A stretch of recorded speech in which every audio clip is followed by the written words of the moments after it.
బాగుంది bro.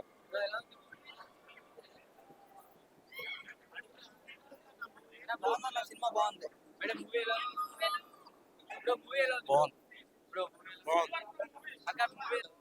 Super super super అండి.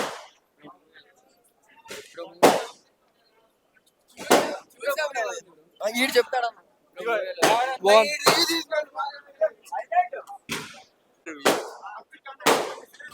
Movie బాగుందన్న, చాలా బాగుంది.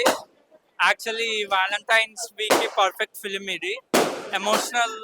ఎమోషన్ ఎక్కువ ఉంది మూవీలో. అంటే ఒక మదర్ సెంటిమెంట్ కూడా చాలా బాగుంది సినిమాలో. ఒక బాయ్ ఫ్రెండ్ గర్ల్ ఫ్రెండ్ మధ్యలో ఉన్న స్టోరీయే కాకుండా ఒక మదర్ అండ్ సన్ మధ్యలో ఉన్న స్టోరీ కూడా చాలా బాగున్నాయి. ఇంకోటి డెఫినెట్లీ రీసెంట్ గా బ్రేకప్ అయ్యే వాళ్ళందరూ ఈ సినిమాకి బాగా రిలేట్ అవుతారు భయ్య. సినిమాలో హ్యాపీ ఎండింగ్ ఉంది కానీ రియాలిటీలో అయితే ఉండదు. లిటరల్లీ సెకండ్ హాఫ్ చూస్తున్నప్పుడు ఏడుపు వచ్చింది. నా ఎక్స్ కి టెక్స్ట్ చేసా ఐ మిస్ యూ అని చెప్పి. లిటరల్లీ 4 years లవ్ భయ్య నాది.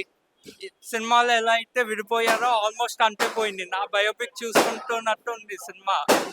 కానీ సీన్ జోన్ చేసేసింది నన్ను, రిప్లై కూడా ఇదే. కానీ మూవీలో అయితే మంచి హ్యాపీ ఎండింగే ఉంది.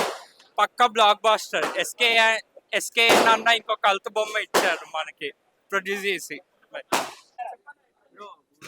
మూవీ చాలా వరకు బాగుందన్న. కాకపోతే ఏంటంటే ఎవరో లవ్ ఫెయిల్యూర్స్ కానీ లేదంటే లవ్ లో ఉన్న వాళ్ళు కానీ వాళ్ళు వచ్చారంటే వాళ్ళకి కొంచెం నచ్చుతుంది తప్ప ఒక జనరల్ ఆడియన్స్ కి నచ్చేంత కంటెంట్ స్టోరీ అయితే ఏం లేదు.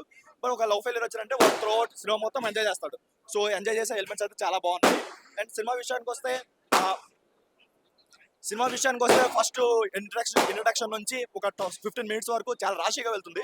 అంతవరకు చాలా బాగుంది. కానీ ఆ తర్వాత ఎందుకు టెంపో మిస్ అయింది, చాలా లాగ్ అయిపోయి కొన్ని రిపీటెడ్ సీన్స్ వల్ల, రిపీటెడ్ చిన్న గొడవల వల్ల ఎందుకు బాగా రిపీట్గా అనిపించింది. అది కాకుండా ఇంటర్వెల్ చాలా బాగుంది. ఇంటర్వెల్ ఆ బ్లాక్ చాలా బాగుంది, బాగా ఎంజాయ్ చేయొచ్చు. అది కాకుండా ఇంక సెకండ్ హాఫ్ అయితే కంప్లీట్ గా అసలు అది ఎక్కడికి వెళ్తుందో అర్థం కావట్లేదు. ఒక రిలేషన్ ఎలా అయితే సాగు డైలీ సీరియల్ ఎలా ఉంటుందో అలా డైలీ సీరియల్ అయిపోయింది తప్ప అంత సెకండ్ హాఫ్ కూడా అంత ఏం బాగాలేదు. బేబీతో కంపేర్ చేసే అంత కంటెంట్ అయితే లేదు. కాకపోతే ఏంటంటే 2002లో love today and next year లో బేబీ, ఆ నెక్స్ట్ ఇయర్ ట్రూ లవర్ అయితే చెప్పుకోవచ్చు. కాకపోతే వాటితో మ్యాచ్ చేసేంత కంటెంట్ అయితే సినిమాలో ఏం లేదు. వాళ్ళిద్దరికి హీరో హీరోయిన్ వాళ్ళ న్యాచురల్ యాక్టింగ్ బాగుంది, వాళ్ళ కెమిస్ట్రీ బాగుంది.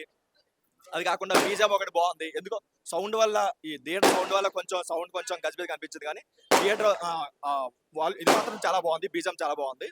అండ్ సాంగ్స్ కూడా ఒక సాంగ్ బాగుంది, ఒక బ్యాక్గ్రౌండ్ సాంగ్ లో వస్తుంది, అది బాగుంది. బీజిఎం కూడా అది చాలా బాగుంది. కానీ బట్ ఎందుకో ఒక షార్ట్ ఫిల్మ్ చూసిన ఇదైతే వస్తుంది. ఒక షార్ట్ ఫిల్మ్, ఒక డైలీ సీన్.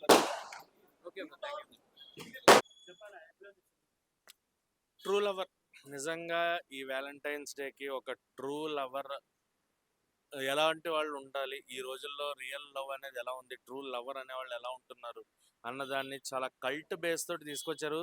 ప్రేమ అనేది ఒక సముద్రం లాంటిది, వెళ్ళే కొద్దీ లోతు ఇంకా దిగుతూనే ఉంటుంది. ఆ లోతుని మనం చెప్పడం, ఆ లోతుని చూపించడం చాలా కష్టం. దాన్ని ఎన్ని రకాలుగా అన్నా కూడా మనం చూపించడానికి ఛాన్స్ ఉంటుంది, స్కోప్ ఉంటుంది. సో అలాంటి ప్రేమనే ఒక కల్ట్ స్టోరీగా మన ముందుకు తీసుకొచ్చారు ట్రూ లవర్ పేరుతో. సో అలాంటి ఒక కల్ట్ స్టోరీగా తీసుకుని వచ్చారు. మణికందన్ గారి యాక్షన్ అయితే చాలా బాగా అనిపించింది. ఆ పెయిన్ తీసుకునే భగ్న ప్రేమికుడిగా, అండ్ ఆల్సో తన ఫ్యామిలీలో ఉండే ప్రాబ్లంకి పొసెసివ్గా ఉంటూ, అమ్మాయిలు పొసెసివ్గా ఉండడం చూసాం ఎప్పుడు. అంటే అమ్మాయిలు ఎక్కువగా పక్కన వాళ్ళతో మాట్లాడిన, అబ్బాయిలు ఎక్కువ ఏదైనా పొసెసివ్ నేచర్లోకి వెళ్ళి మాట్లాడొద్దు ఇలాగని చెప్పి గొడవలు స్టార్ట్ అయ్యేది అక్కడే. కానీ ఒక అబ్బాయి పొసెసివ్గా ఉండడం అనేది కూడా ఉంటుంది. చాలా చాలా ఉన్నాయి, ఎలాంటి సిచ్యువేషన్స్ ఎన్నో ఉన్నాయి. సో అలాంటప్పుడు ఆ అమ్మాయిని పొసెసివ్గా ఈ జనరేషన్ వాళ్ళకి చెప్తున్నాము, ఒక అమ్మాయి కానీ ఒక అబ్బాయి కానీ పక్కన వాళ్ళతో మాట్లాడుతున్నారు, వాళ్ళతో కొంచెం క్లోజ్గా ఉన్నారు అంటే వాళ్ళు ప్రేమిస్తున్నట్టు కాదు, జస్ట్ ఫ్రెండ్స్ అంతే.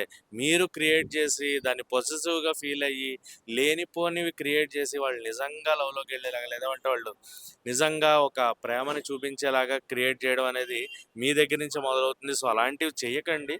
వాళ్ళు ఫ్రెండ్స్గానే ఉంటారు, మీతో బాగానే ఉంటారు. సో అది ఆలోచించుకొని దృష్టిలో పెట్టుకుని ఉండండి. లేదు ఒకళ్ళు అబ్బాయి వద్దనుకున్నా అమ్మాయి వద్దనుకున్నా వాళ్ళు ఎక్కడున్నా హ్యాపీగా ఉండాలనుకుని వదిలేయండి తప్ప అంత మించి వాళ్ళని ఏదో చేసేయాలి లేదా వాళ్ళు ఎక్కడున్నా బాగోవద్దు ఇలాంటివి మటుకు చేయకుండా, అంటే చాలా ట్రూగా చూపించారు సినిమాని. అండ్ మనకి మెయిన్ మన తల్లి ప్రేమ, తండ్రి ప్రేమ, తర్వాతే అమ్మాయి ప్రేమ. సో అలాంటి ఒక కాన్సెప్ట్ తీసుకుని వచ్చారు. సో తల్లి ప్రేమను కూడా చాలా బాగా చూపించారు. అండ్ డైరెక్టర్ టేకింగ్ చాలా బాగుంది, మ్యూజిక్ బ్యాక్గ్రౌండ్ మ్యూజిక్ చాలా బాగుంది, ప్రభుయాస్ గారు రాసుకున్న విధానం బాగుంది కథని. సో నాకైతే చాలా నచ్చింది cinema. And every lover connect అవుతారు, లవ్ చేస్తున్న వాళ్ళు కనెక్ట్ అవుతారు, లవ్లో ఉండి బ్రేకప్ అయ్యి మళ్ళీ బయటకు వచ్చిన వాళ్ళు కనెక్ట్ అవుతారు, బ్రేకప్లో ఉండి ఫీల్ అవుతున్న వాళ్ళు కనెక్ట్ అవుతారు. సో లైఫ్లో సక్సెస్ వస్తే ఆటోమేటిక్గా లైఫ్ వస్తుంది. సో వద్దు అన్న వాళ్ళని ప్రెజర్ చేయకుండా మీ లైఫ్ మీద మీరు మూవ్ ఆన్ అయితే ఖచ్చితంగా సక్సెస్ అనేది ఒక పాయింట్లో తగులుతుంది.